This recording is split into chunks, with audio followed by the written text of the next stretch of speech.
So last class में हमने conditions and warranty के बारे में पढ़ा था। अब हम यहाँ पर देखेंगे, अच्छा एक पॉइंट और, दैट कंडीशन का अगर ब्रीच हो गया तो आप कॉन्ट्रैक्ट को कैंसिल भी कर सकते हो, आप डैमेजेस भी क्लेम कर सकते हो। लेकिन अगर वारंटी ब्रीच हुआ है तो आप कॉन्ट्रैक्ट को कैंसिल नहीं कर सकते, सिर्फ डैमेजेस क्लेम करोगे। सो इसीलिए ये सेंटेंस यहाँ पे दिया है, a breach of condition can be treated as a breach of warranty, that is by accepting the damages instead of cancelling the contract. फिर हमने यहाँ पे देखा था ये जो कंडीशंस है, implied conditions, condition as to the title, description, sample and description, quality, fitness, wholesomeness and merchantability। तो टाइटल में हमने देखा था ओनरशिप, तो जो गुड्स को बेच रहा है वो उसका लेजिटिमेट ओनर है, उसके पास पूरा राइट्स है गुड्स को बेचने का। अगर नहीं तो फिर वो सेल हो जाएगा वॉइड। इवन बोनाफाइड बायर से गुड्स का रिकवरी किया जाएगा। दूसरा यहाँ पर हमारे पास कंडीशन था, condition as to the description, तो जिस डिस्क्रिप्शन के साथ आपको गुड्स बेचा गया है वही डिस्क्रिप्शन के साथ में आपसे गुड्स को, आपको मतलब 100% डिलीवरी आपका गुड्स जो होगा वो उसी डिस्क्रिप्शन का होना पड़ेगा। इसको हम बोलते हैं the bulk should correspond with the description.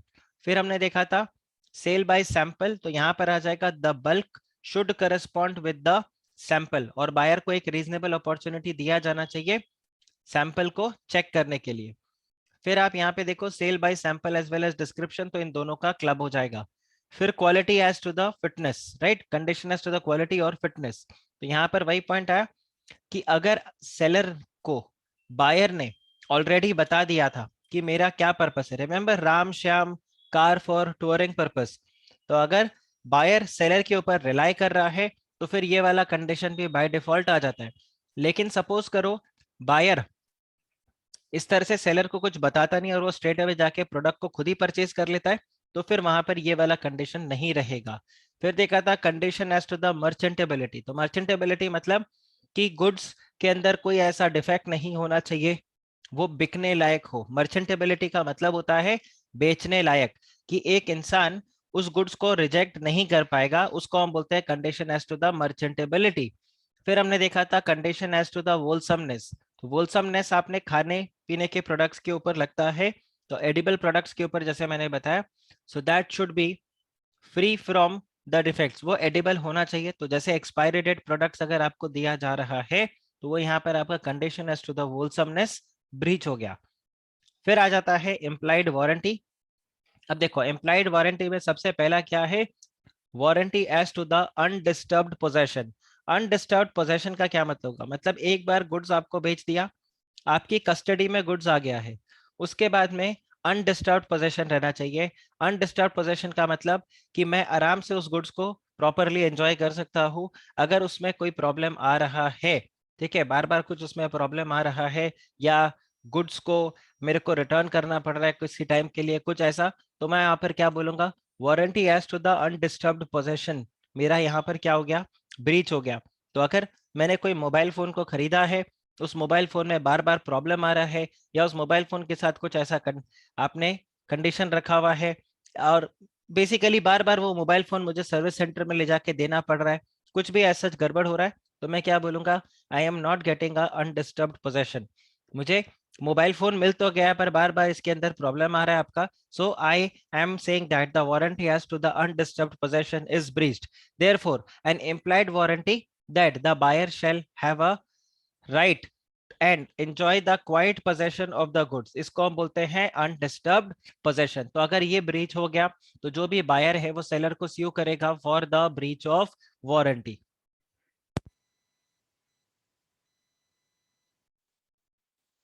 Next आपके पास यहाँ पे आता है warranty as to the non existence of the encumbrance. Encumbrance का क्या मतलब होता है, अगेन आप यहाँ पे चेक करो, एनकम्बरेंस का मतलब होता है आपने कोई चीजों को गिरवी रखा है क्या, प्लेज, वो यहाँ पर पार्ट आता है।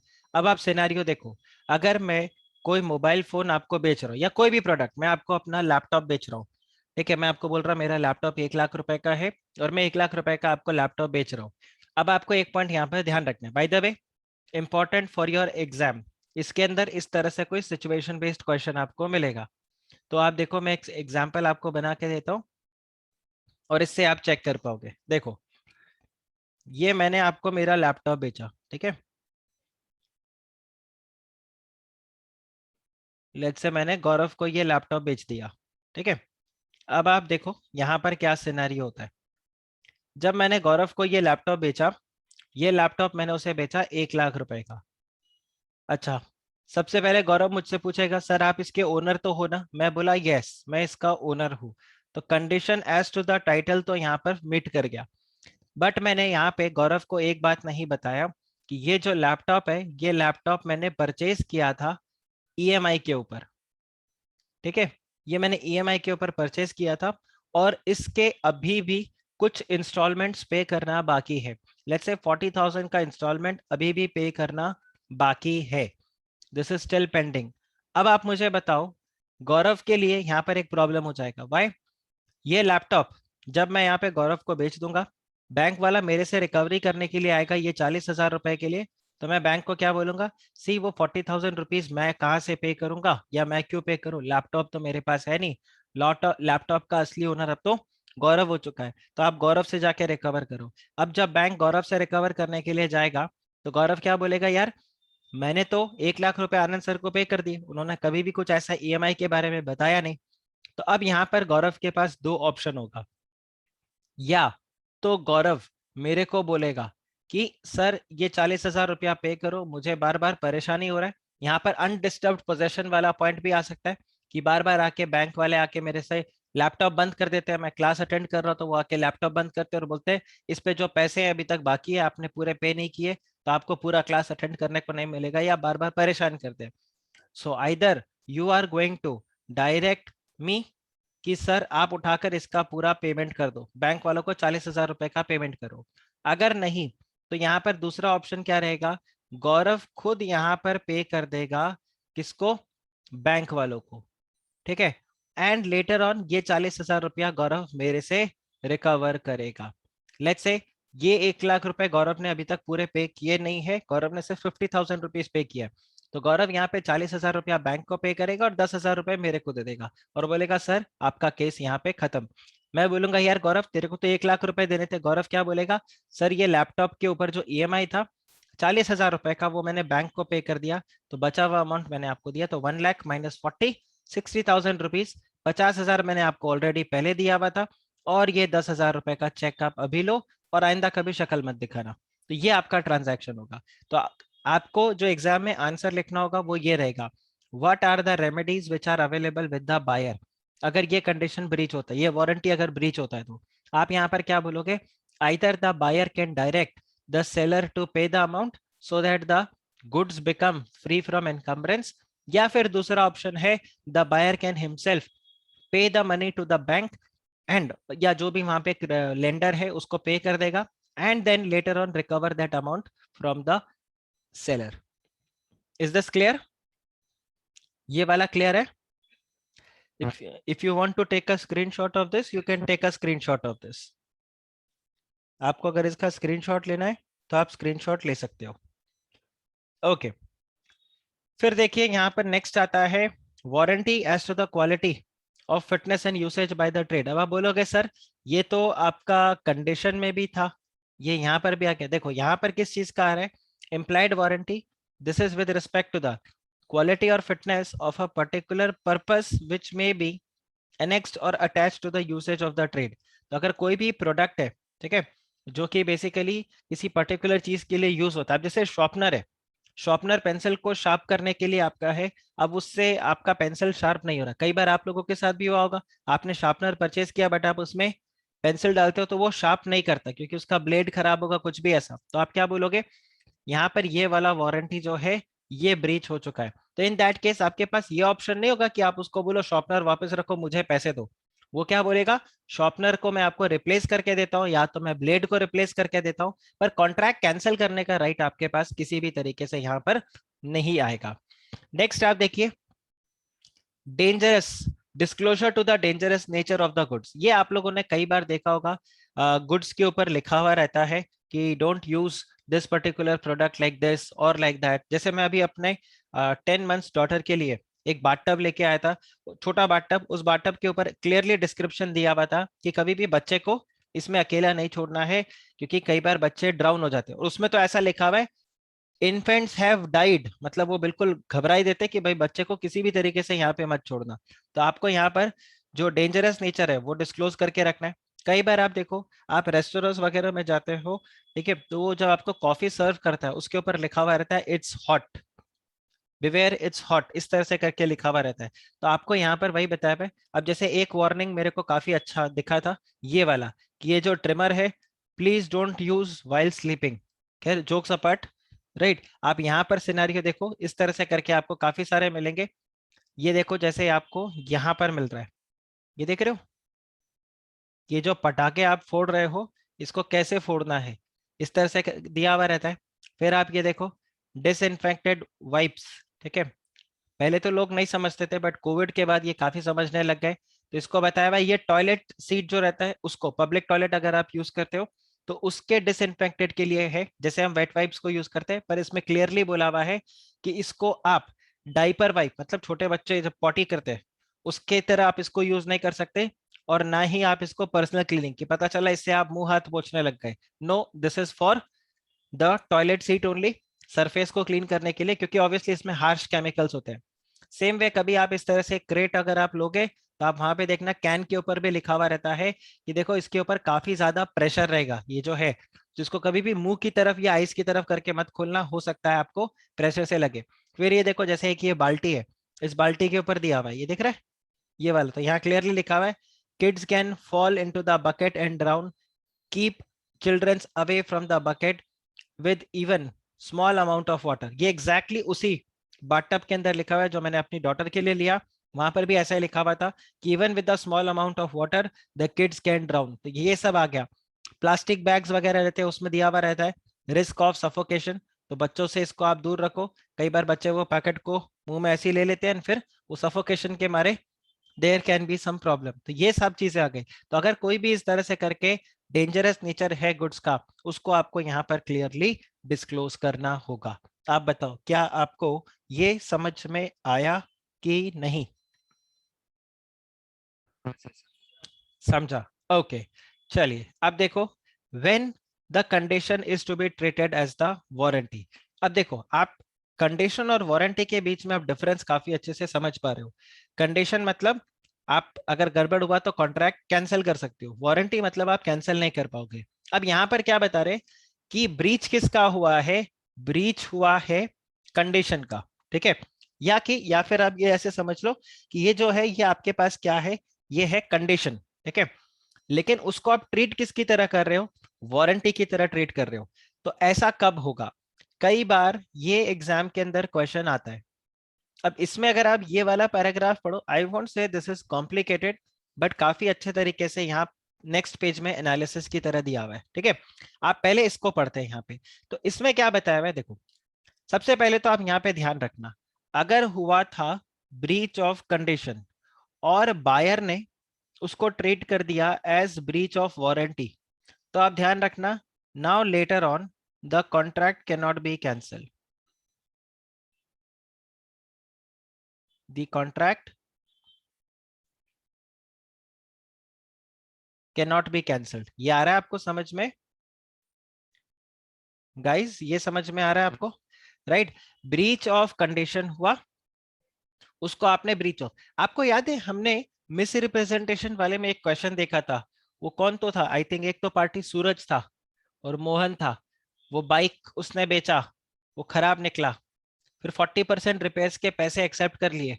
अब वो बाद में बोलता है कि नहीं, मुझे कॉन्ट्रैक्ट को कैंसिल करना है। तो क्या वो कैंसिल कर सकता है कॉन्ट्रैक्ट को? याद है आरटीपी का क्वेश्चन था। तो यहाँ पर भी वैसे, ये एग्जैक्टली वैसा ही सिचुएशन है, that there was a breach of condition. Breach of condition को आपने ट्रीट किया है एज ब्रीच ऑफ वारंटी। अब ये आपका क्या हो गया? This contract can not be cancelled later on. अब ये कब कब होगा, कैसे कैसे होगा, इसके बारे में आपको यहाँ पर बताया हुआ है।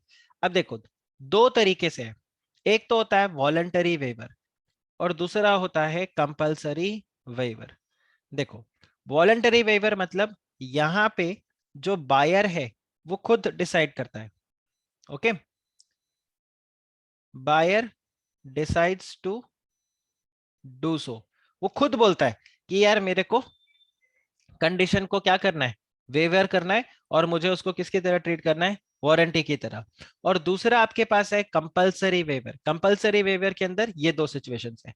तो ये 4 पॉइंट्स आपको एग्जाम में लिखने होंगे। तो जो मैं आपको बता रहा था इंपॉर्टेंट वो ये है, ये 4 पॉइंट्स। इसको हम डिस्कस करते हैं उससे पहले एक बार ये एनालिसिस वाला पार्ट सेक्शन 13 का हम कवर करते हैं। तो इसमें देखो है तो यही सेम चीज वहां पर, यही 4 पॉइंट्स वापस से देखो। ये आपका शुरू का 2 पॉइंट हो गया, ये देखो ये दोनों पॉइंट्स हो गए, और ये आपके लास्ट के 2 पॉइंट्स हो गए। ठीक है, अब देखो इसमें क्या बता हुआ है। Section 13 specifies the cases where the breach of condition be treated as breach of warranty, and as a result यहाँ पर क्या हो जाएगा, the buyer loses his right to rescind the contract and can claim for damages only। तो ये point आपको line लिखना काफी ज्यादा जरूरी होगा कि बायर जो है, the buyer loses the right to rescind the contract. एक बार आपने कंडीशन को वारंटी की तरह का ट्रीट कर लिया तो। अब आगे क्या बता रहे हैं, in the following cases, a contract is not avoided even on account of the breach of condition। सबसे पहला क्या है, where the buyer altogether waives off the performance of the condition। Buyer खुद ही बोलते थे अच्छा ठीक है छोड़ो, कोई दिक्कत नहीं है, कुछ करना ही नहीं है, जो हो गया छोड़ो। आया आपको समझ में? यहां पर ध्यान रखना, buyer is waiving of the performance of the condition. तो 5 कंडीशंस थे हमारे कॉन्ट्रैक्ट के अंदर, 5 में से 4 फुलफिल हो गए, फोर्थ फिफ्थ वाला नहीं हुआ।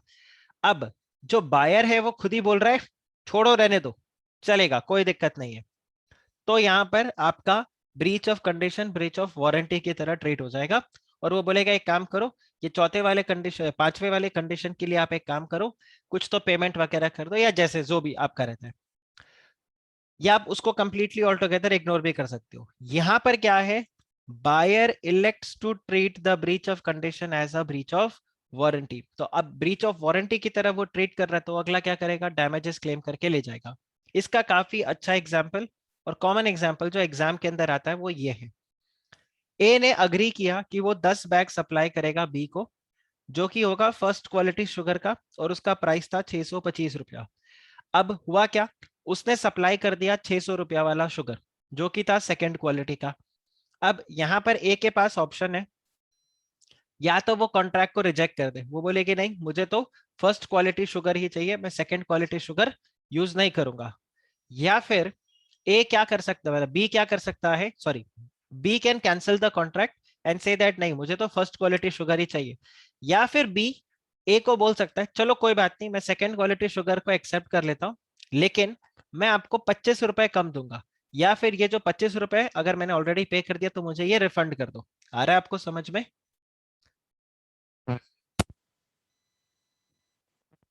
राइट, यहां पर मैं कोई भी डैमेजेस वगैरह क्लेम नहीं कर रहा, मैं उसको वेव ऑफ ही कर रहा हूं, ठीक है चलो छोड़ो।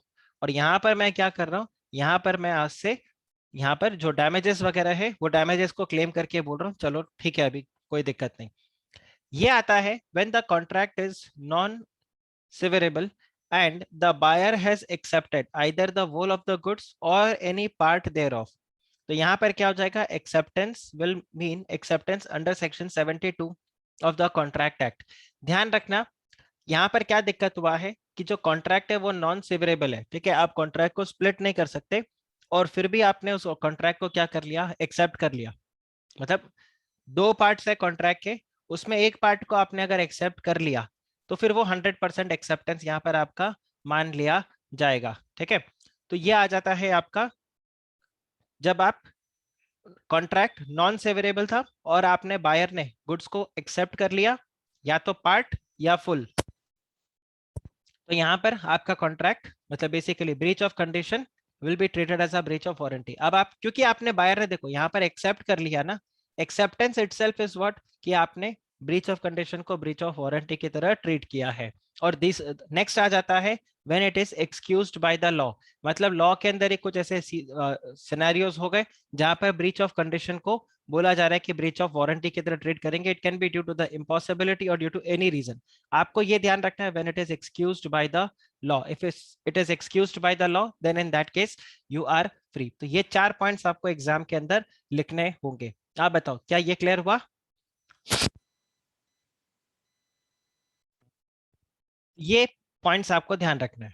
नेक्स्ट आता है आपके पास कैविएट एम्प्टर। अब कैविएट एम्प्टर अगर मैं बताऊं this is the most important. I think हम कॉन्ट्रैक्ट एक्ट पढ़ रहे हैं, तब से हम कैविएट एम्प्टर के बारे में डिस्कस ही किए जा रहे हैं, है कि नहीं?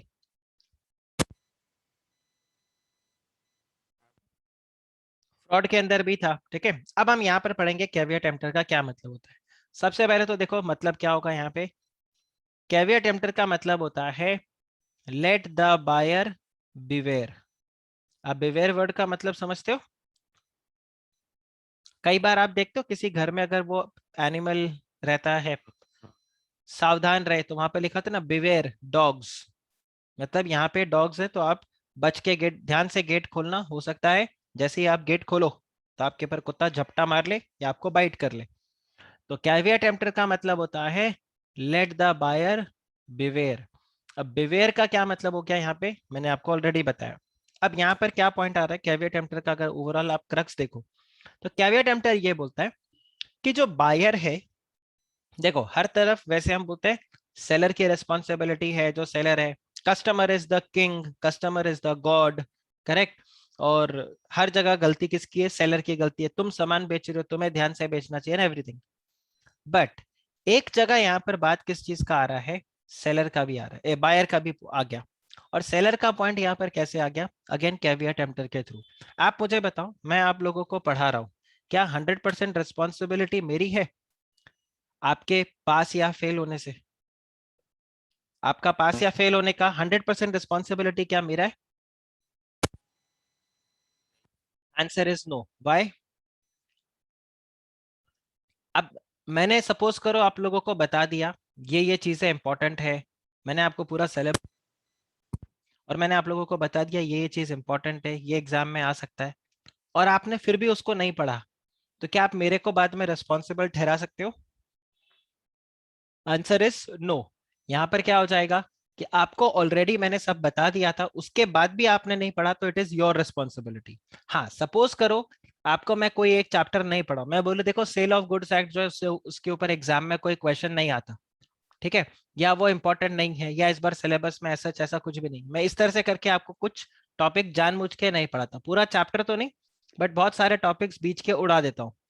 अब मुझे एक बात बताओ, अगर आपका पेपर क्लियर नहीं होता तो क्या मैं रिस्पॉन्सिबल हूं? Answer is yes. बट लेकिन अगर आपको मैं सब कुछ पढ़ाता हूं, मैं आपको बोलता हूं और फिर आप नहीं पढ़ते, तो फिर रिस्पॉन्सिबिलिटी किसका है? फिर आपकी रिस्पॉन्सिबिलिटी है। अब आप ध्यान से यहां पर देखो, जब हम बात करते हैं कैविएट एम्प्टर के लिए, सेलर जो है उसने बायर के लिए ऑप्शन सारे खुले रख दिए हैं। अब बायर के पास ऑप्शन है कि उसको जो भी चीज लगता है कि उसके काम के लायक है या उसके लिए सूटेबल है, वो उस गुड्स को खरीद ले। अब बायर एक गुड्स को सेलेक्ट करता है, और बाद में पता चलता है कि जो बायर ने प्रोडक्ट को फिट पिक किया, वो बायर के पर्पस को फिट इन नहीं कर रहा या काम नहीं आ रहा, तो फिर यहाँ पर क्या सेलर रिस्पॉन्सिबल होगा? Answer is no. यहाँ पर एक लाइन आता है, वो काफी अच्छा है, that the seller is no way responsible for the bad selection of the buyer. See, एक बहुत क्लासिक एग्जांपल देता हूं। मैंने एक बार एक शैम्पू परचेज किया था, ठीक है, and it was an expensive shampoo. मुझे लगा था वो शैम्पू यूज करके मेरे हेयर जो है वो बहुत मस्त हो जाएंगे। अभी जितने हेयर नहीं है, मतलब अभी तो खैर सिर पे बचा ही क्या मेरे, I am talking about my college days. तो मैंने एक शैम्पू परचेज किया था and that was very expensive shampoo. मैंने उसको परचेज किया ये सोच के कि ये शैम्पू को जब मैं यूज करूंगा तो मेरे बाल बहुत मस्त हो जाएंगे। अब उस पर्टिकुलर ब्रांड के 6 तरीके के वहां पे हेयर थे, मतलब शैम्पू थे, depending on the different type of hair. मैंने एक पर्टिकुलर वहां पर प्रोडक्ट उठाया और मैंने बोला ये वाला मुझे शैम्पू चाहिए। I use that shampoo and guys you won't believe, उस वॉश के बाद में उस शैम्पू को मैंने टॉयलेट क्लीन करने के लिए यूज किया था। व्हाई? बिकॉज मेरे बाल एकदम झाड़ू जैसे हो गए थे वो शैम्पू से। Why? Because that particular shampoo was not suitable for my type of hair. मेरे हेयर के लिए दूसरे तरीके का शैम्पू मेरे को लेना चाहिए था, बट मैंने गलती कर दी। आप मुझे बताओ, क्या वो शैम्पू वाला मुझे रिफंड करेगा पैसे? क्या वो पैसे रिफंड करेगा? वो रिफंड नहीं करने वाला। क्या वो मेरे को बोले, क्या मैं उसको जाके बोल सकता हूँ कि देखो अंकल मैंने एक ही बार इस शैम्पू को यूज किया और मेरे बाल देखो अजीब से हो गए, ठीक है, आप एक काम करो, कुछ पैसे डिडक्ट कर लो, मुझे आधे रुपए वापस दे दो? क्या ऐसा कुछ होगा? Answer is no. वो क्या बोलेगा? खरीदने से पहले आपको सोचना चाहिए था। हो सकता है आपको ये बड़ा बॉटल लेने की बजाय आपको मेरे से पाउच लेना चाहिए था। आप मेरे से पूछते क्या चीज है, आप तो सीधा है ये बॉटल उठाया और बोला मेरे को दे दो, मैंने आपको बेच दिया। तो सेलर इज नॉट रिस्पॉन्सिबल। तो यहाँ पर कौन सा प्रिंसिपल लगेगा? Caveat emptor. ओके। अब आप यहाँ पर दूसरा सिनेरियो चेक करना। दूसरे सिनेरियो में मैं आपको बताता हूँ। मैं उस सलोन में गया, उस शैम्पू वाले के पास गया और उसको मैंने बोला कि मेरे बाल जो है वो काफी फिजी हो जाते हैं, या मेरे बाल एकदम ड्राई हो जाते हैं, मुझे ड्राई हेयर के लिए और ड्राई डल हेयर के लिए आप एक शैम्पू दो। वो मेरे स्कैल्प का टेस्ट करता है, ठीक है, और टेस्ट करने के बाद बोलता है प्लीज बाय दिस प्रोडक्ट, और मैं वो शैम्पू को परचेज करता हूँ और बाद में मेरे बाल फिर भी खराब ही रहते हैं। Now can I go and refund? Now can I go and refund? Answer is yes. Why? उसने रिकमेंड किया क्योंकि यहां पर मैंने गुड्स को परचेज नहीं किया। तो यहां पर क्या पॉइंट आ जाएगा? जो ब्रीच ऑफ कंडीशन वाला पॉइंट था, ये आ गया। ये आ गया समझ में? Breach of condition. ध्यान रखना, breach of condition as to the quality और फिटनेस का एक्सेप्शन क्या होगा? Caveat emptor. अरे समझा? एक पर्टिकुलर सिचुएशन में या तो कैविएट एम्प्टर आप लगाओगे या आप लगाओगे breach of condition as to the quality और फिटनेस। दोनों एक साथ एग्जिस्ट कर सकता है क्या? Answer is no.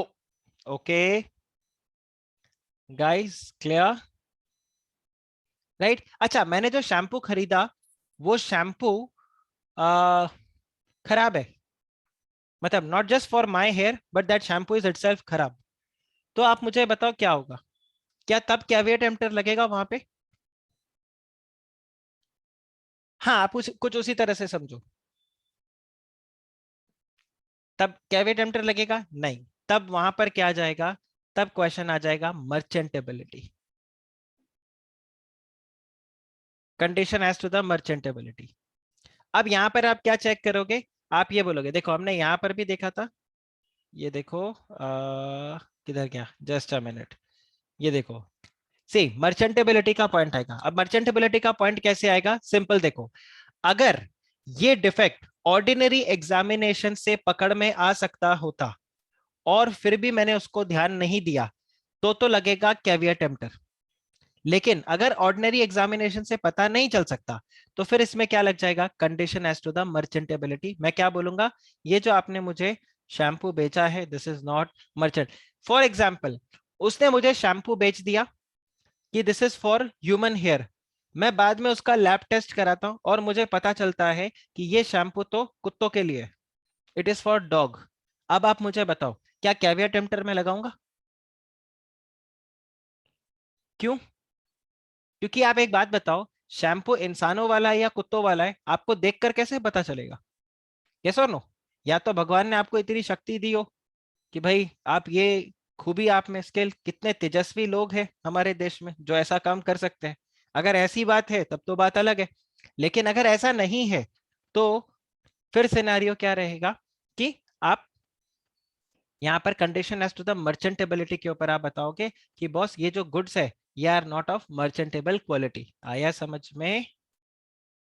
सी ये सारे उटपटांग एग्जांपल्स मैं आपको क्यों दे रहा हूँ? क्योंकि एग्जाम में यहीं पर आप कंफ्यूज हो जाओगे कि ये कंडीशन एज टू मर्चेंटेबिलिटी है, condition as to the quality fitness है, या फिर ये है कैवियर टेम्पटर।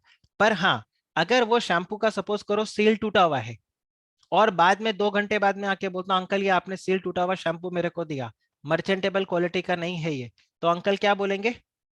सॉरी बेटा, कैवियर टेम्पटर खरीदते वक्त आपको इसको चेक करना चाहिए था। आया समझ में?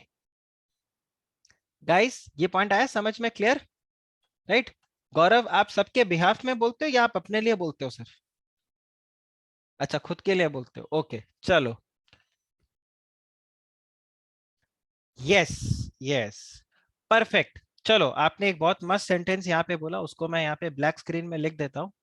तो यहाँ पे जो लोग आपको नहीं सुन रहे वो भी आपके इस पॉइंट से बेनिफिट हो जाएंगे। आपको ये देखना है कि there is some defects in the goods. ठीक है? या there are some defects in the goods, और ये जो डिफेक्ट्स है क्या ये विजिबल विथ ऑर्डिनरी एग्जामिनेशन, क्या ये ऑर्डिनरी एग्जामिनेशन पे ये डिफेक्ट विजिबल है क्या?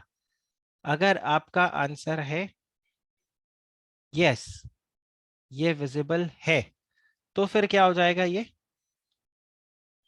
हो जाएगा आपके लिए कैविएट एम्प्टर, ठीक है। और नो, तो ये हो जाएगा कंडीशन ऑफ मर्चेंटेबिलिटी। आया?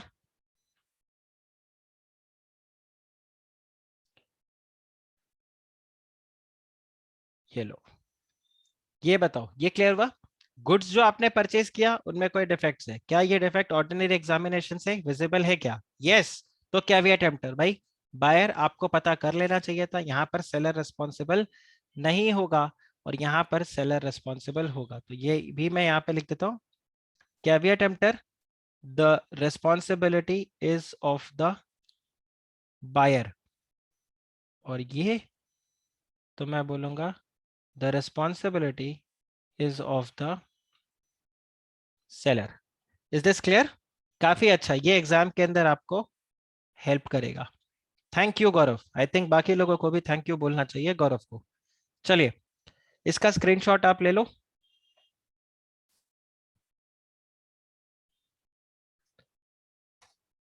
ओके, देखिए, तो यहां पर आप देखो, वेयर और when the seller displays their goods in the open market, it is for the buyer to make proper selection or the choice of goods. If the goods turns out to be defective, he cannot hold the seller liable. और इसका simple logic क्या है? That the seller is no way responsible for the bad selection of the buyer. मेरा वाला shampoo. Now, the seller is not bound to disclose the defects in the goods which he is selling. ध्यान रखना. The seller is not bound to disclose the defects in which he is selling. इस point के ऊपर भी एक controversy आएगा। अगर seller जानबूझ के उन डिफेक्ट्स को छुपा रहा है तो फिर कौन रिस्पॉन्सिबल है? वो सेलर रिस्पॉन्सिबल होगा। अरे ये आया, देखो मैं इस लाइन के बारे में बात कर रहा हूं, अब ध्यान से देखना, ये अगेन एग्जाम के लिए आपका इंपॉर्टेंट है। The seller is not bound to disclose the defects in the goods of which he is selling. इसमें आपको क्या पॉइंट ध्यान रखना है कि सेलर, ये वो हॉर्स वाला एग्जांपल आपको याद है? A is selling horse to B,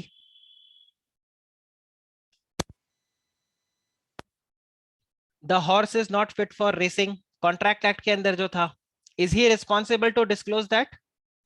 answer is no, है कि नहीं?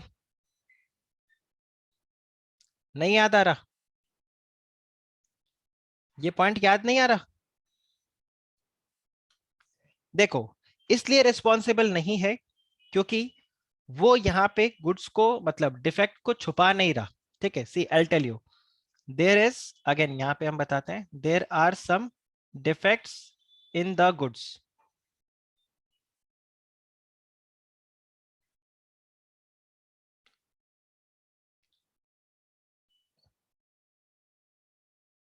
सेलर इसको क्या करता है?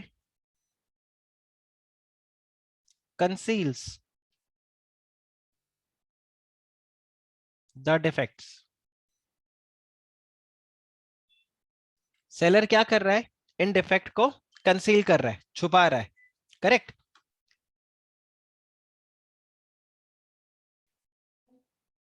तब तो ये क्या बन जाएगा? ये बन जाएगा फ्रॉड, करेक्ट। और यहां पर कॉन्ट्रैक्ट वॉइड। अच्छा, सेलर ये डिफेक्ट को कंसील नहीं कर रहा, नो, तो फिर हमें ये देखना होगा क्या ये पता चल सकता है can be revealed by ordinary examination.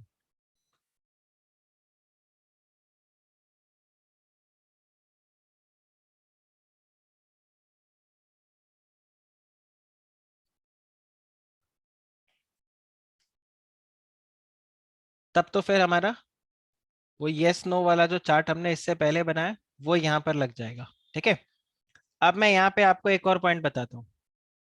There is defect in the goods, seller conceals the defect, answer is no. अब यहाँ पर पॉइंट आता है कि when there is defect in the goods, तो क्या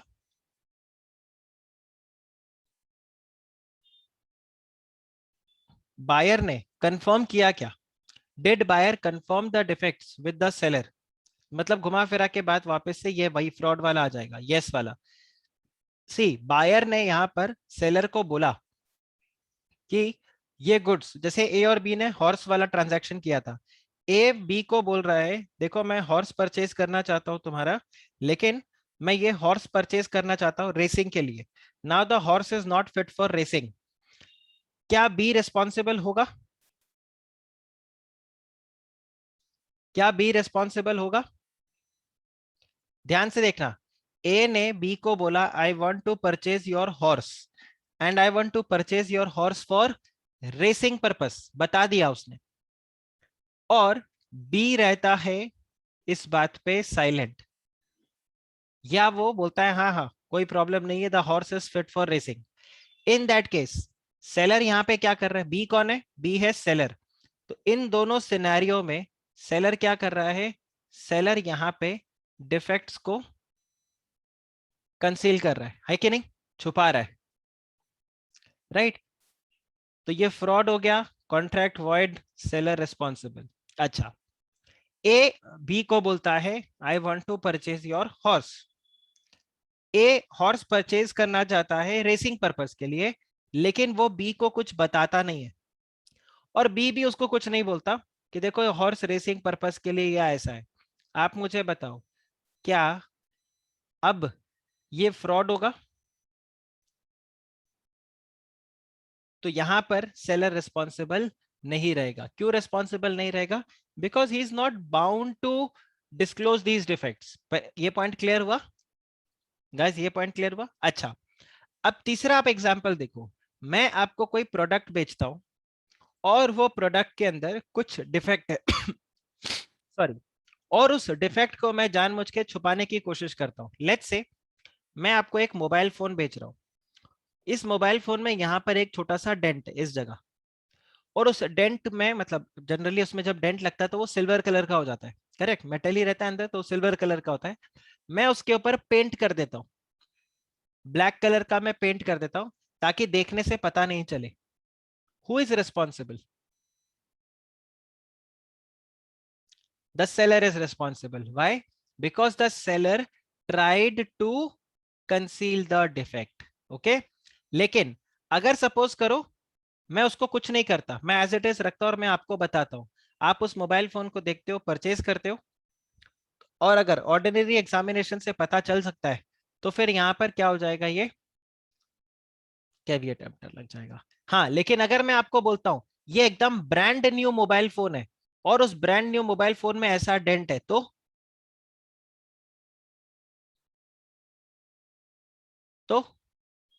तब कैविएट एम्प्टर नहीं लगेगा। This is sale by description. So even if I have not examined the goods, आपने क्या डिस्क्राइब करके दिया है मेरे को? This is a brand new phone, so this is going to be the breach of condition of description। समझा? अब आ रहा है समझ में? देखो आप जितने एग्जाम्पल्स यहाँ पे बनाते जाओ, मतलब आप रोजमर्रा की जिंदगी में अगर यहाँ पे देखते जाओगे। वैसे मुझे इससे याद आया, अनुश्री आपका क्वेश्चन का आंसर मुझे करना है। You have sent me a case study, I will share. By the way मैं आप लोगों को एक और पॉइंट बताऊं, I am happy there is one student from your batch, Anushri, and there are few more students who are connected to me। मैं सबसे ज्यादा अप्रिशिएट क्यों करता हूँ इनका? क्योंकि ये लोग वैसे पढ़ते हैं जैसे एक टाइम पे मैं पढ़ता था। आसपास में आप सिचुएशंस को देखो और उन सिचुएशंस में फिट इन करो कि क्या कॉन्ट्रैक्ट एक्ट लग सकता है क्या। क्या यहाँ पे सेल ऑफ गुड्स एक्ट लग सकता है क्या? या अगर इस सिचुएशन में आपको डिसीजन लेना हो तो आप डिसीजन कैसे लोगे? It is going to be very good. आपको लॉ पढ़ने का मजा भी आएगा, प्लस आप लॉ बहुत अच्छे से सीखोगे भी। आपका जो ओवरऑल अंडरस्टैंडिंग होगा वो अंडरस्टैंडिंग भी काफी अच्छे तरीके से होगा। तो आई एम टेलिंग यू, आप लोग इस तरह से पढ़ो। वो आप सिचुएशंस अपने आसपास देख सकते हो, आप कोई मूवीज को देख सकते हो। मैं बहुत ज्यादा मूवीज को देखता था और मैं मूवीज से सिचुएशन को उठा के लाता था कि इस सिचुएशन में ऐसा क्यों नहीं, वैसा क्यों नहीं, ये क्यों नहीं, वो क्यों नहीं। तो ये सारी चीजें आपको देखने को मिलेगी and it is going to be very very helpful. तो ये पॉइंट आपको यहाँ पर ध्यान रखना है। तो आप क्या करो, अपने दिमाग में अलग अलग सिचुएशंस ऐसे बनाओ अगर मगर करके, और फिर उसमें आप फिट इन करो कि ऐसा हुआ तो क्या होगा, वैसा हुआ तो क्या होगा। ठीक है, हाँ बहुत ज्यादा भी मत हो जाना कि बिल्कुल ही ऑब्सेस हो जाओ, क्योंकि मोर नॉलेज मोर कंफ्यूजन। ठीक है, तो इतना भी आपको नहीं करना, बट यस आप बेसिक यहाँ पर क्या कर सकते हो, एक आइडिया ले सकते हो कि हाँ ये ट्रांजैक्शन इस तरीके से होगा तो इसमें क्या लगेगा। ठीक है, और आप उसमें आंसर यहाँ पे कर पाओगे। एनीवे आप इसका स्क्रीनशॉट शायद अभी तक ले चुके होगे। तो चलो फिर हम यहाँ पर आगे बढ़ते हैं। अब यहाँ पर क्या बता रहे, कैविएट एम्प्टर में बेसिकली बायर जो है उसको बोल रहे हैं आपकी भी कोई ड्यूटी है, जब आप गुड्स को परचेज कर रहे हो वो आपकी भी ड्यूटी है। तो आप ध्यान से उसको सेटिस्फाई करो कि जो भी गुड्स है वो आपके पर्पस को फिट इन करेगा या नहीं करेगा। और बाद में अगर ये गुड्स डिफेक्टिव निकलता है, डिफेक्टिव से यहाँ पर क्या मतलब है, ऐसा नहीं कि गुड्स खराब है, गुड्स खराब है तो मतलब फिर मर्चेंटेबिलिटी। डिफेक्टिव का मतलब ये है कि गुड्स में कुछ प्रॉब्लम है, आपका जो पर्पस है वो सॉल्व नहीं हो पा रहा। तो इन दैट केस यहाँ पर जो बायर है वो खुद ही रिस्पॉन्सिबल होगा। आया समझ में? और बायर सेलर को रिस्पॉन्सिबल नहीं ठहरा सकता। तो it is the duty of the buyer to satisfy himself before buying the goods that the goods will serve the purpose for which they are being bought. If the goods turns out to be defective or do not serve his purpose, or if he depends on his own skill or judgment, the buyer cannot hold the seller responsible। ये आपको समझ में आया? Okay, आगे देखिए। The rule of caveat emptor laid down in section 16, which states that subject to the provisions of this act or any other law for time being enforced, there is no implied warranty or condition as to the quality or fitness for any particular purpose of the goods supplied under the contract of sale। इसका क्या मतलब है कि भाई कोई implied condition या warranty नहीं है with respect to the quality or fitness of the goods जो कि आपको सप्लाई किया जा रहा है as the basic rule। But हाँ ऑब्वियसली कॉन्ट्रैक्ट एक्ट में या सेल ऑफ गुड्स एक्ट के अंदर हमारे पास प्रोविजंस है जहां पर बायर रिस्पॉन्सिबल नहीं रहेगा, सेलर रिस्पॉन्सिबल होगा। जैसे कॉन्ट्रैक्ट एक्ट में हमने फ्रॉड वाला देखा था और यहाँ पर हमने कैविएट एम्प्टर का प्रोविजन देखा। अब देखो, following are the condition that should be satisfied. तो कैविएट एम्प्टर फिट का अगर आपको करना है तो आपको ये तीन कंडीशंस यहाँ पर दिखाना होगा। मतलब ये सॉरी, ये आपका है कि अगर आपको कैविएट एम्प्टर से बचना है तो आपके पास क्या कंडीशंस है, ये तीन कंडीशंस है। सो इन तीन कंडीशंस को अगर आपने फिट इन कर दिया तो आप क्या बोलोगे, there would be no caveat emptor. अगर आपने ये तीन कंडीशंस को फिट इन कर दिया तो आप बोलोगे there will be no caveat emptor. सबसे पहला क्या, बायर जो है had made known to the seller the purpose of his purchase. भाई ये सामान मैं क्यों खरीद रहा हूं मैंने आपको पहले ही बता दिया था। उसके अलावा buyer relied on the seller's skill and judgement.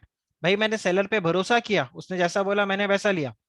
And the seller business, seller is in the business to supply the goods of that description. तो इस केस में आप क्या बोलोगे, there is going to be no caveat emptor. आप बताओ ये clear हुआ?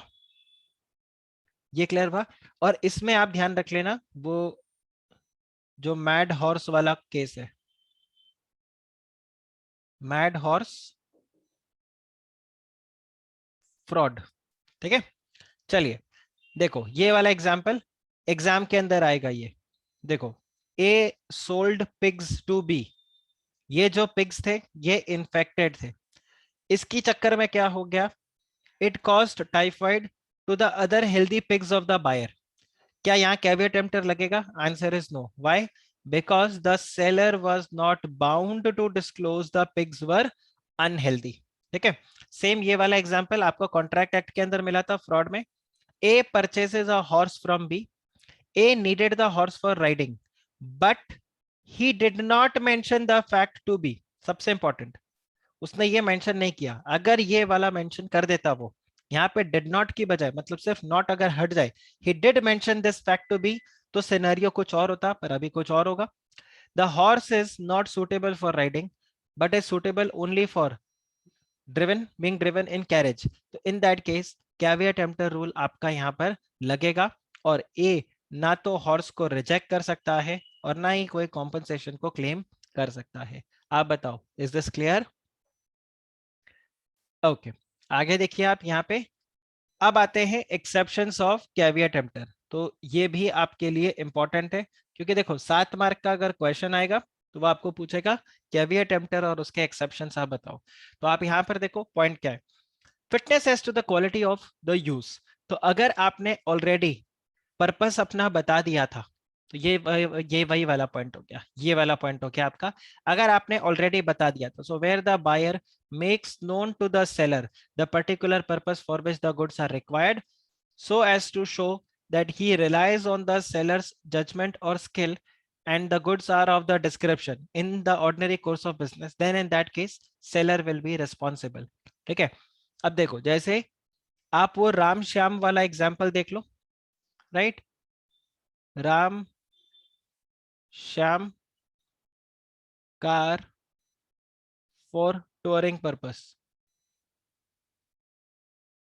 वहां पर भी कैविएट एम्प्टर नहीं लगेगा, ये उसका एक्सेप्शन हो जाएगा। तो देखो, an order was placed for some trucks to be used for heavy traffic in a hill country. Hill country मतलब वो पहाड़ी रास्ते पे हेवी ट्रैफिक के लिए ट्रक चाहिए था। तो आपको पता होगा पहाड़ी रास्ते पे जब आप गाड़ी को धीरे धीरे करके अगर जब ऊपर ले जाते हो तो आपको थोड़ा जोर ज्यादा लगता है, कार में ज्यादा जोर लगता है आपको, ठीक है, एज कंपेयर टू प्लेन पे अगर आप गाड़ी को चलाओ।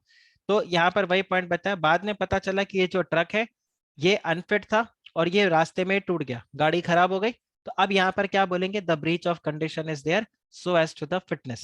ओके, ये वाला जो केस है ये एग्जाम के अंदर आया हुआ है। अब देखो इसका क्या मतलब है, पी ने परचेस किया, ठीक है, आप सिंपली देखो, पी ने परचेस किया hot water bottle from a retail chemist P.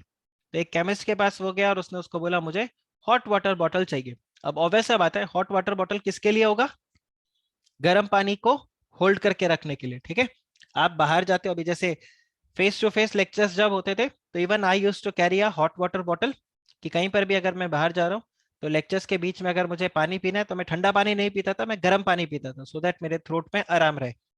अब आप यहाँ पर देखो, वो हॉट वाटर बॉटल उसने परचेस किया केमिस्ट के साथ, और केमिस्ट ने उसको क्या बोला, केमिस्ट ने बोला कि देखो ये जो बॉटल है ये गर्म पानी को होल्ड करने के लिए ही है, बॉइलिंग वाटर मस्ट होल्ड करेगा। अब हुआ क्या, पी ने अपनी वाइफ को ये बॉटल लाके दिया, या इस केस में अपनी वाइफ को लाके दिया, नकल को मेरे पे केस फाइल कर दो कि आनंद सर को ट्रोल करो, फेमिनिज्म, ये वाइफ ही क्यों पानी भरेगी बॉटल में, प्रीस खुद भी तो भर सकता है। बट यहाँ पर पॉइंट ये है कि उसने अपनी वाइफ को ये बॉटल दिया और उसको बोला कि इसमें गर्म पानी मेरे को भर के दे दो। अब उसकी वाइफ जब इसमें पानी भर रही थी, ठीक है, the bottle burst when the water was being poured into, और उसकी वजह से उसकी वाइफ को इंजरी हो गया। तो अब यहाँ पर क्या केमिस्ट रेस्पॉन्सिबल होगा कि नहीं होगा, answer is yes, the chemist will be responsible and will be liable to pay the damages. क्यों, क्योंकि उसको ऑलरेडी पता था कि वो हॉट वाटर बॉटल परचेज कर रहा है बॉइलिंग वाटर को डालने के लिए। Okay guys, is this clear? इसके अलावा एक और पॉइंट यहाँ पे आपको बताया है कि जब कोई प्रोडक्ट है, उस प्रोडक्ट के मल्टीपल पर्पस नहीं है, एक ही पर्पस है, तब तो आपको सेलर को वो पर्पस भी बताने का जरूरत नहीं है। फॉर एग्जाम्पल मैं शॉर्पनर परचेज करके ला रहा हूं, अब आप मुझे बताओ शॉर्पनर का क्या यूज है, पेंसिल छीलना है कि नहीं, मतलब कोई थोड़ी ना बोलेगा मैं उसमें फिंगर डाल के अपने नेल्स को फाइल करूंगा, ऐसा कोई करता है? आंसर इज नो, आप तो खाली पेंसिल को शार्प करने के लिए लेकर आते हो। तो क्या शॉर्पनर परचेज करते वक्त आपको सेलर को बताना है अंकल वो पेंसिल शार्प करने वाला शॉर्पनर दीजिए? नहीं, ऑब्वियस ही बात है, नहीं तो आपको पर्पस बताने की जरूरत नहीं है। आपने अंकल को बोला अंकल मुझे शॉर्पनर दो, अंकल ने आपको शॉर्पनर दे दिया। अब आप घर पे है, उससे पेंसिल शार्प नहीं हो रहा, और आप जाके अंकल को बोलते अंकल ये शार्पनर तो खराब है। वो बोलेंगे क्यों, क्या खराबी है? बोला पेंसिल तो शार्प नहीं होता। तो क्या अंकल आपको ऐसा रिएक्शन देंगे, ओ आपको पेंसिल शार्प करने के लिए शार्पनर चाहिए था, तो आपको पहले बोलना चाहिए था? आप क्या बोलोगे? पागल आदमी। मतलब शार्पनर तो पेंसिल शार्प करने के लिए होता है। तो ये पॉइंट आपके पास यहाँ पे आ जाएगा, right. Where the article can be used only for only one particular purpose, the buyer need not tell the seller the purpose for which he is required the goods. आप बताओ, is this clear? But हाँ, अगर वो purpose किसी बहुत सारी चीजों के लिए यूज हो सकता है, तो इन दैट केस आप वहां पर आपको आपका पर्पस बताना पड़ेगा, तभी सेलर रिस्पॉन्सिबल होगा। ओके ओके, चलिए नेक्स्ट आप यहाँ पे देखो, goods which are purchased under the patent और अंडर द ब्रांड नेम। तो यहां पर क्या हो जाएगा, अगर आप पेटेंट या ब्रांड नेम में आप गुड्स को परचेज करते हो, तो there is no implied condition that the good shall be fit for any particular purpose. तो वो ब्रांड नेम का वहां पे आता है, तो फिर वो सेलर रेस्पॉन्सिबल वहां पर नहीं रहेगा, क्योंकि आपने ब्रांड नेम के हिसाब से गुड्स को परचेज किया है। Then the goods which are sold by description, ध्यान रखना इसके ऊपर पास्ट ईयर क्वेश्चन है। एक बड़ा सा क्वेश्चन आपको मिलेगा, 2 पेज का क्वेश्चन है, मतलब 2 पेज मतलब आधा क्वेश्चन एक पेज पे, आधा क्वेश्चन अगले पेज पे। बड़ा सा क्वेश्चन आपको मिलेगा, जब हम पीवाईक्यू करेंगे तो आ जाएगा। यहाँ पर पॉइंट क्या है, the goods are sold by description. So when the goods are sold by description, there is no implied condition that the goods I mean there is an implied condition that the goods shall correspond with the description. If not, the seller is responsible. तो गौरव, अभी थोड़ी देर पहले हमने जो discuss किया था कि brand new mobile phone में आपको बेच रहा हूं और उसमें डेंट लगा हुआ है, आया समझ में? तो यहाँ पर क्या हो जाएगा, इट इज बाय डिस्क्रिप्शन। हालांकि यहाँ पर भी कंट्रोवर्सी होगा, वो बोलेगा कि यार ये डेंट आपको खरीदते वक्त देखना चाहिए था। अब मैं बोलूंगा अंकल ये डेंट पे आपने ब्लैक कलर का मार्कर लगा दिया था, तो मुझे पता ही नहीं चला। आया आपको समझ में? फिर देखिए, गुड्स ऑफ मर्चेंटेबल क्वालिटी। अब गुड्स ऑफ मर्चेंटेबल क्वालिटी का क्या मतलब हो गया, कि गुड्स शुड बी ऑफ मर्चेंटेबल। हमने मर्चेंटेबल क्वालिटी ऑलरेडी समझा है, बेचने लायक होना चाहिए। अगर वो बेचने लायक नहीं है, तो फिर वहां पर क्या हो जाएगा, सेलर रिस्पॉन्सिबल हो जाएगा। बस यही देखना चाहिए, can it be revealed by ordinary examination और not. If not, only then यहाँ पर कैविएट एम्प्टर नहीं लगेगा। अगर ऑर्डिनरी एग्जामिनेशन पे लग जाता तो फिर ये आपके लिए नहीं रहता। फिर देखिए, सेल बाय सैंपल। तो सेल बाय सैंपल का क्या मतलब होता है, if the goods are sold by sample, तो the bulk should correspond with the sample, and if the bulk do not correspond with the sample, तो अगेन यहाँ पर आपके लिए रिस्पॉन्सिबल आ जाएगा। बायर रिस्पॉन्सिबल नहीं होगा, सेलर रिस्पॉन्सिबल रहेगा। सेम चीज आता है आपका goods sold by sample as well as the description, ये भी आपका कैविएट एम्प्टर के लिए फिट नहीं है। फिर आप ये देखो, ट्रेड यूसेज। तो ट्रेड यूसेज का क्या मतलब हो गया, there is an implied warranty or condition as to the quality or fitness for a particular purpose which may be annexed to the usage of the trade, and if the seller deviates from that, the rule of caveat emptor will not be applied. अब आप देखो, अगर आप readymade garments वगैरह का दुकान आपका है, तो ऑब्वियसली जो कपड़े हैं वो कपड़े क्या आने चाहिए, बायर को फिट आने चाहिए। अब अगर वो बायर को फिट नहीं आ रहे, तो यहाँ पर आपका जो कंडीशन है वो, मैंने this can be one of the exception of the caveat emptor. आप ये नहीं बोलोगे कि सेलर आप रिस्पॉन्सिबल, मतलब बायर आप खुद रिस्पॉन्सिबल यहाँ पे हो। तो ये पॉइंट आता है। और फिर लास्ट में आ जाता है कि अगर सेलर ने जानबूझ के डिफेक्ट को कंसील किया या उसने फ्रॉड किया, तो फिर यहाँ पर क्या हो जाएगा, रूल ऑफ कैविएट एम्प्टर नहीं लगेगा। आप बताइए, क्या ये क्लियर हुआ? ओके, अब आप ये देखो, यहाँ पर नेक्स्ट अगर आप चेक करो, तो आपके पास एक पॉइंट आता है जिसको हम बोलते हैं a contract of sale involves the transfer of ownership in 3 stages. आपको अगर याद हो, मैंने आपको एक फर्स्ट पॉइंट बताया था, the risk and reward passes on through the ownership, yes और नो? रिस्क एंड रिवॉर्ड दोनों ओनरशिप से ही पास ऑन होता है। अब यहाँ पर क्या पॉइंट आता है कि जो ओनरशिप आप ट्रांसफर करते हो उसके 3 स्टेजेस है। पहला क्या स्टेज है, पासिंग ऑन द प्रॉपर्टी, फिर आता है डिलीवरी ऑफ द गुड्स, और फिर आता है पासिंग ऑफ द रिस्क। अब बाय डिफॉल्ट अगर आप चेक करो, तो ये सब हमें क्यों इतना पढ़ना पड़ रहा है, क्योंकि अगर गुड्स बीच में कहीं खराब हो गया और गुड्स में कुछ लॉसेस वगैरह हो गए, तो who is responsible, buyer is responsible, seller is responsible, ये डिटरमाइन करना पड़ेगा। उसके लिए हम ये वाला पॉइंट पूरा पढ़ रहे हैं। तो आप देखो, the sale of goods it involves the transfer of, it involves the transfer of the ownership of the property from the seller to the buyer. अब यहाँ क्या बताया, it is essential to determine at the time when the at which the ownership passes on to the from the seller to the buyer। क्यों? क्योंकि इससे straight away हमारा point किसका आता है, रिस्क का। इससे स्ट्रेट अवे पॉइंट आपका आ जाता है रिस्क का। So risk prima facie passes on from the seller to the buyer when the property is being transferred। तो जिसके पास भी ओनरशिप उसके पास में क्या रहेगा, रिस्क रहेगा। अब देखो, the general rule is that the risk prima facie passes on with the property। Okay, now in case where the goods are lost or damaged, the burden of loss will be borne by the person who is the owner of the goods at the time when the goods are lost or damaged, and where the goods are damaged by the act of the third party, it is the owner who can take the action। Suit for price by the seller lies only when the property has passed on to the buyer। अब बताओ, is this clear? Is this clear? जब property buyer को pass on हो गया, उसके बाद में goods अगर डैमेज हो गए तो ही सेलर पैसे डिमांड कर सकता है, नहीं तो सेलर पैसे डिमांड नहीं कर सकता। आप बताओ, इज दिस क्लियर? अब इसके लिए यहाँ पर क्या है, यहाँ पर हमें चेक करना है what is the stages, what are going to B the stages for the passing of the property. अब ये जो प्रॉपर्टी यहाँ पे पास ऑन होता है, हमें चेक करना होगा कौन से टाइप का गुड्स है। ठीक है, क्योंकि हर टाइप के गुड्स के लिए प्रॉपर्टी अलग अलग टाइम पे पास ऑन होगा। ठीक, अब अगर आप यहाँ पे देखो एसर्टेन गुड्स, क्या आपको याद है एसर्टेन गुड्स क्या होता है? स्पेसिफिक एंड एसर्टेन गुड्स, क्या आपको ये याद है? व्हाट इज स्पेसिफिक और एसर्टेन गुड्स?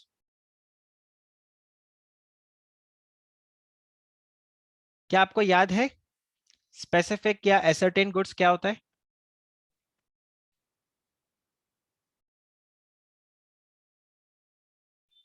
डेफिनेशन के टाइम हमने पढ़ा था। सिमिलरली अनएसर्टेन्ड गुड्स, ठीक है, तो स्पेसिफिक है ascertained goods which has been identified and set aside. Correct, जो पर्टिकुलर गुड्स है this is identified plus this is also set aside. अगर अनएसर्टेन गुड्स का बात करें तो अनएसर्टेन गुड्स अभी तक सेट असाइड नहीं हुआ है, this is not set aside.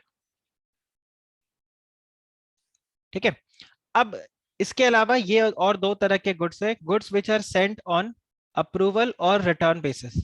तो हर एक तरीके के, और फिर यहाँ पर आता है transfer with the property in case of reservation of a right to disposal. तो मेरे यहाँ पे क्या कर दिया, गुड्स को जो बेचना है उसके लिए मैंने राइट टू डिस्पोजल जो है उसको मैंने रोक के रखा हुआ है। तो अलग अलग यहाँ पे 4 केसेस है। अब इसमें आप अगर ध्यान से चेक करोगे तो आपके पास आ जाएगा प्रॉपर्टी। चलो स्पेसिफिक गुड्स तो नहीं, मैं फिलहाल आपको यहाँ पर बताता हूँ इसका। जब गुड्स को आप बेचते हो सेल और रिटर्न बेसिस पे, तो आप मुझे एक बात बताओ, सेल और रिटर्न बेसिस का क्या मतलब होता है?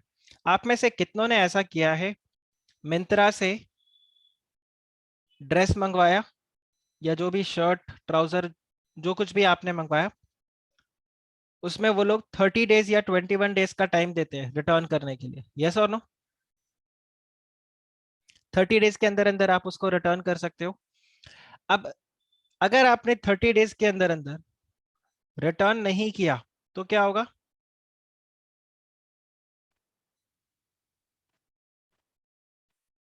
देखो, अगर आपने रिटर्न कर दिया तब तो कोई बात नहीं, पर अगर आपने रिटर्न नहीं किया तो यहां पर क्या हो जाएगा, दिस इज डीम्ड अप्रूव्ड, है कि नहीं? 30 डेज के बाद आप ये इसको रिटर्न नहीं कर सकते। इसको हम क्या बोलते हैं, this is called as sale on approval basis.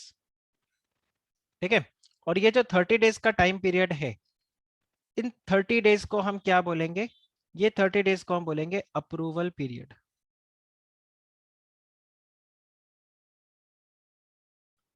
ये 30 डेज को हम बोलते हैं अप्रूवल पीरियड। ठीक, अब आप देखो यहां पर क्या सिनेरियो आता है। जब आप गुड्स को बेच रहे हो, ये अप्रूवल पीरियड के विद इन है। During this approval period, who is the owner of the goods? Who is the owner of the goods? Buyer और seller? Who is the owner of the goods?